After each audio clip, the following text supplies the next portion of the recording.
Oh, hi there, I'm MegRae. No time to dilly-dally, let's get straight into this tutorial.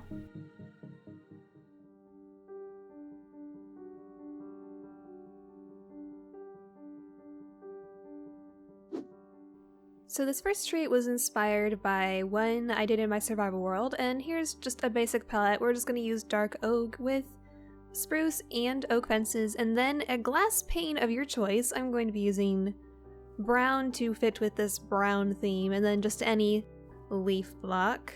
So with all of those, let's go ahead and create the first tree. Again, this was inspired by a tree I did in my survival world. It's nice to try to get a twisty look in your trunk. We don't want it to look too straight, and we want it to look interesting. I'm mostly using stairs and slabs just because it's easier to get a twisty shape, although you could mix in some full blocks.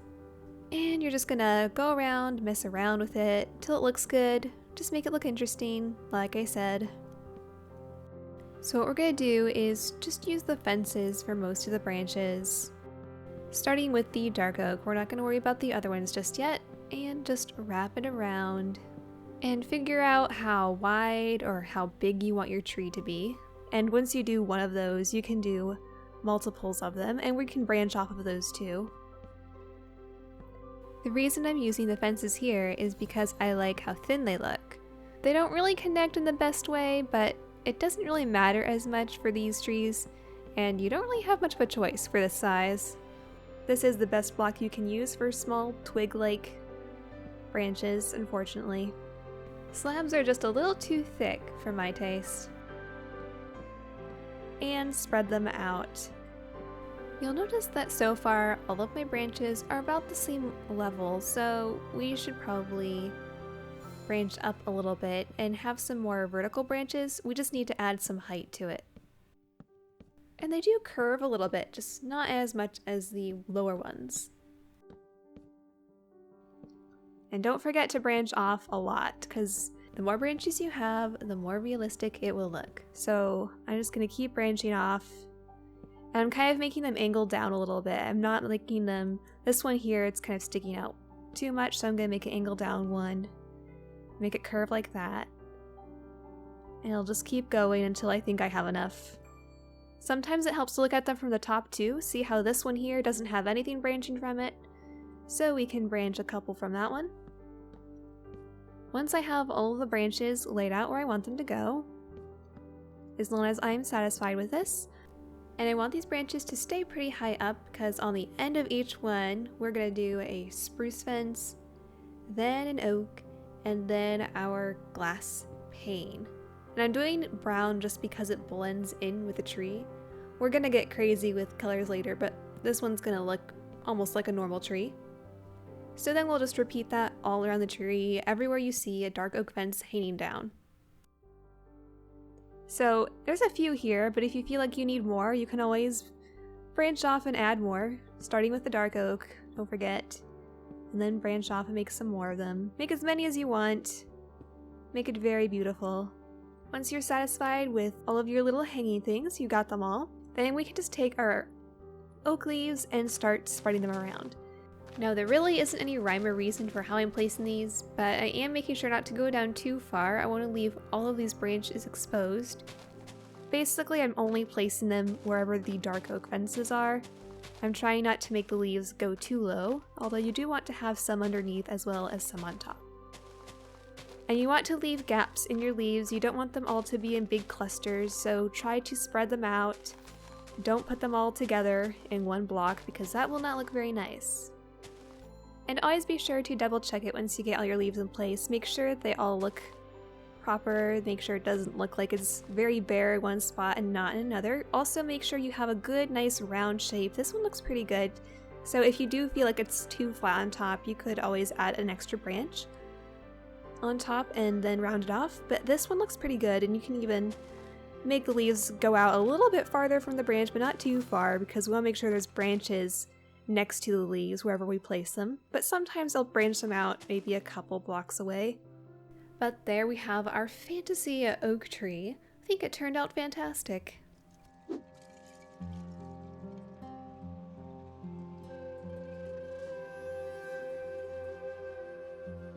This next tree we're going to make is going to be a great big weeping willow, which is kind of fantasy-like, so we're going to be doing it. And we're just using spruce wood. I'm actually using stripped spruce logs just because it matches the color of spruce planks a lot better. And then of course just a regular oak leaf or whatever leaf of your choice, and then vines. I can't really show the vines down here, but I will be using vines for this too. We're gonna start doing the same thing like we did for the others, except I'm using the stripped spruce for this. I'm gonna make this one a little bit bigger, a little bit more elegant. I have these larger root systems I'm gonna make. I'm actually gonna make the trunks standing up a little bit away from the ground. That way we can make the roots almost like the thing that's holding it up. It might be a little unrealistic, but these are fantasy trees, anything goes. And once we get this trunk started, or to a point where we like it, of course, make sure to have lots of curves and twists. We don't want it to look completely straight. This looks like a pretty good start, and then we can start mixing in some stairs and slabs to smooth it off, especially with the roots down here. We want the roots to look a lot smaller and get smaller as they go out. And of course, the larger the tree, the larger your roots need to be. They need to be able to support it. We can even mix in some stairs to smooth off some of these corners. Now for the branches on this one, I will be using fences, but I'm going to start off with just spruce stairs. And you could go either way with this. I'm just using the stairs because it's a little bit different and see how this will look with this. But you can just start placing the stairs at different angles, and you can curve them around too like you would anything else. Just start branching off a few big branches like this. And you don't have to do all of your branches like this, just the big major ones. But I'm just going to keep going around. This might be harder to do in survival. I actually haven't tested this, but I think it looks nice. Something like that. And maybe we'll do one other big branch using these. Depends on how crazy you want this to get.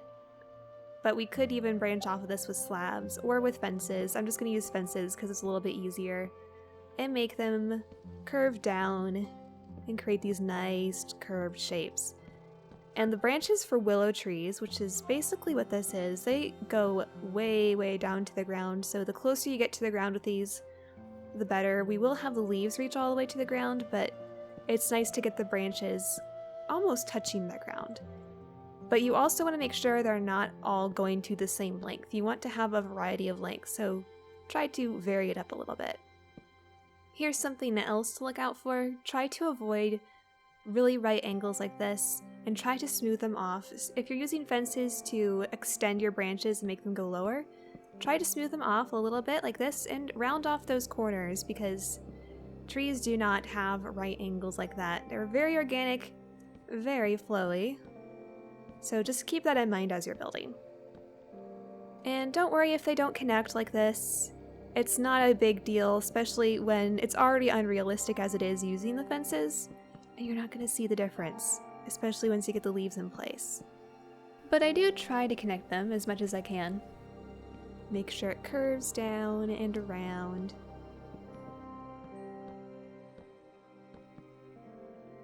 At this point, I'm just trying to fill in some gaps, because right now we don't have tons of branches. So I'm just going to keep filling in some of these gaps that I want more branches to be. And don't forget to check it from the top, make sure it's looking fairly rounded. It looks like on this side it's a little bit flat, so I might want to add an additional one. Of course, trees don't necessarily have to be round on all sides, I know, but I want it to look nice and round for this one. Just depends on what you want. That's the nice thing about trees, you can't really mess them up too badly. So now we have our branches in place. This actually looks really good by itself, but we're going to start adding the leaves around the top. And just like we did before, we're just making sure to keep some spaces in between them and not cluster them too much. Don't fill in every single block, but leave a lot of air blocks and just spread them out.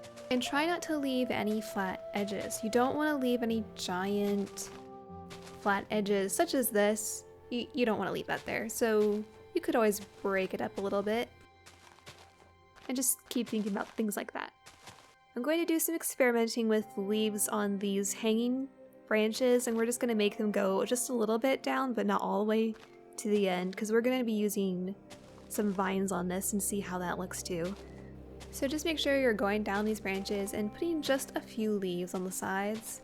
Because when you think about it, the trees have a lot of thicker leaves at the top. There's going to be a lot more leaves at the top, and they're just going to get thinner and thinner as it goes down. So you don't want to have too many leaves down here, but definitely a few, and then it will get thicker and thicker as it goes up. Okay, once you have your leaves looking about like this, I think this looks pretty good. I didn't connect all of the leaves on these hanging branches, and now we can try filling it in with some vines. And I think I'm just going to start placing them on these leaves. Maybe put an extra one here. Just start placing them on these leaves that are on these hanging branches. We don't really need them anywhere else. You just want to put them in places where you can kind of see where they're going to fall, because you want to have as much of these covered as you can. So as long as they're not obstructed by anything, you just want to keep placing them all around, and then we'll wait for them to grow in. So if you're really unsure about how many you need, just put them everywhere. That's what I'm gonna try. We're just gonna put them everywhere on all sides of these blocks just to be safe. We're not putting them in anything else other than these hanging branches though. We don't want to put any too close to the center. We want them to look like they're coming from these branches. With all your vines in place, then you just need to wait for them to grow in.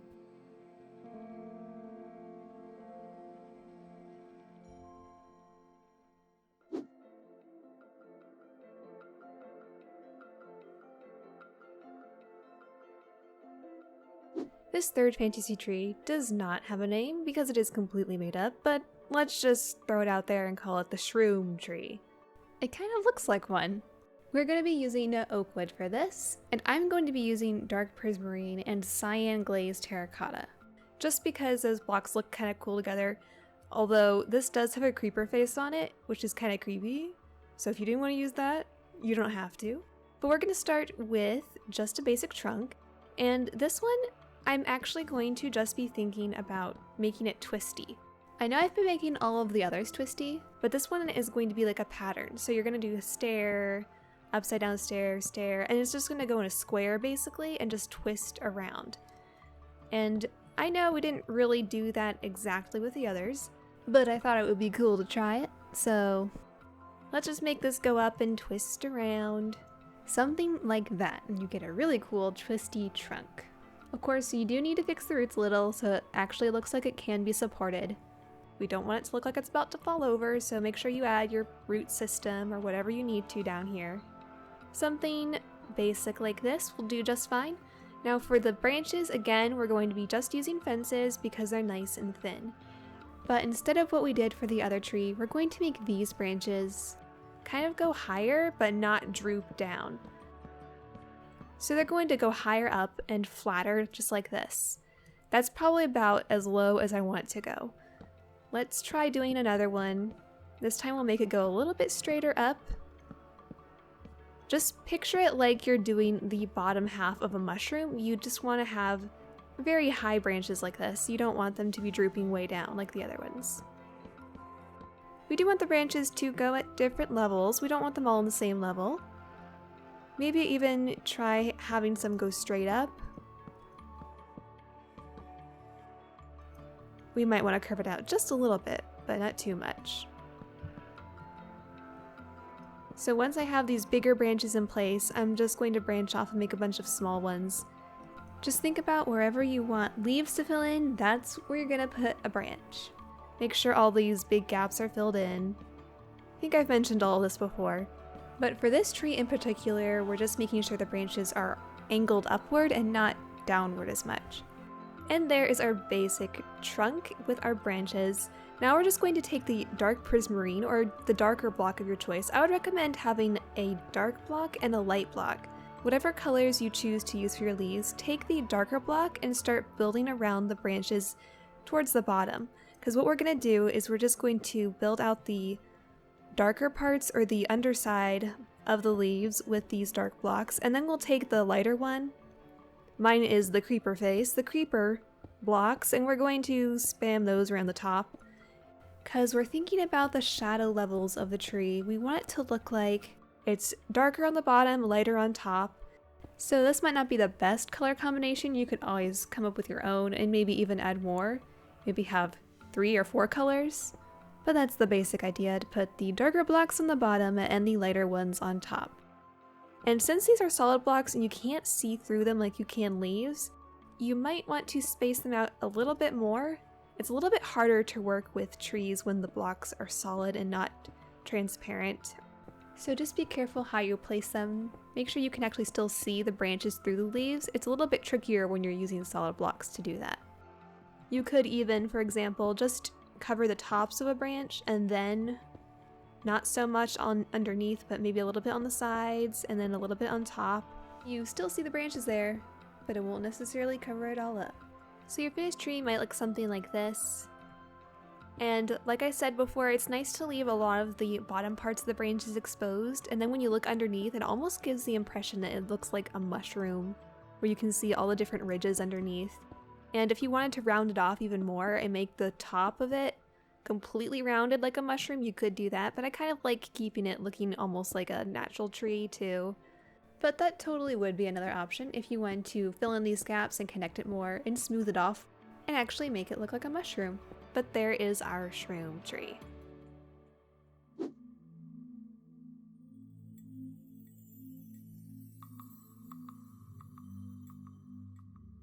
This last tree is probably the most fantasy-like of all of them. It's going to be almost like an icicle tree, just a very pretty light blue and white tree. And we're going to be using diorite for the wood, since it's cheaper than quartz, although you could use quartz, and then packed ice, light blue glass, end rods, and glass panes. So those are the blocks I'll be using for this, just because they're very light, and they do go kind of well together. We're using diorite for the trunk, and it's just like we did for all of the others, and I'm just using the walls because it's a lot easier, thinner, it looks a little more elegant, and just like all of the others, we're going to curve it around and make some interesting shapes.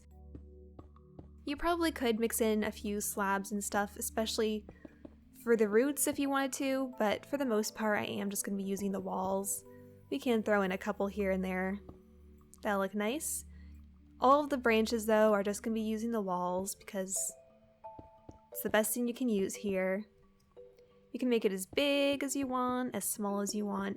Just make sure that the roots and the trunk can support whatever size you make it. Next, I'm going to take the packed ice, and this is going to be our main block for the tree. It's kind of similar to what we did with the last tree, with the shroom tree, where I'm just going to go around with the packed ice all around the bottom, and then on top of this, we will scatter in some glass. You might want to have packed ice under the glass though, because I don't know how nice it would look to put it on top of the diorite directly. I think it looks a little bit better to actually have some packed ice around everything first, so we'll just start with the packed ice, and then we can sprinkle in the glass blocks just like so. Just again, try to avoid everything looking extremely square, because that's when you lose the illusion that this is an organic tree. Once you have your tree filled out how you like it, you can create whatever shape you want. It is your tree after all. Do what you do best and make it your own. We're going to use the end rod and use these glass panes to create this beautiful hanging sheets of ice, basically, is what it's supposed to be like. And we're going to start in the same pattern for all of them. Actually, I might want to cover more of these branches underneath. I kind of do want to have more ice showing down here. But again, that's just personal preference. Now, I'm going to do all of these the same way. So we're going to start with the end rods mainly because they don't connect with any blocks when they're next to them, so it's nice to start with these. And you can do 1, 2, or 3, however many you want, but we're going to start with those, and then right after those we'll do a white glass pane and then a blue glass pane. And I'm not even doing any particular number of any of them. I'm just making sure I'm placing them in that order so that it goes from a solid white to a more transparent white to a very light blue, so it looks like it's fading down into the blue. So once again, it doesn't matter how many of each block you place, as long as you're placing them in that same pattern. You can make them hang as high or as low as you want, and the more of them you place, the more magical this tree will appear. So just keep going around and repeating that same process. End rod, however many you want of these, and so on. And there is our beautiful icicle tree. I suppose that is the official name of it. If you did want to add extra detail, you could even go around the outside edges with some glass panes. Honestly, with this tree, you could just keep adding on to it, and it really wouldn't make a difference. It's just a fantasy tree. Anything goes pretty much with this kind of tree. But if you want to add a little bit of extra detail, you could go around the edges with some panes. And I think that looks nice, actually, just doing that around a little bit. And there you have it, your beautiful icicle tree. Well, this video ended up a lot longer than I anticipated, but I hope you enjoyed those fantasy tree designs and hopefully they were able to inspire you in some way. But that's all I have for you for this tutorial. Maybe I'll have to do more like this, we'll see. But for now, let me say goodbye, and I'll see you later.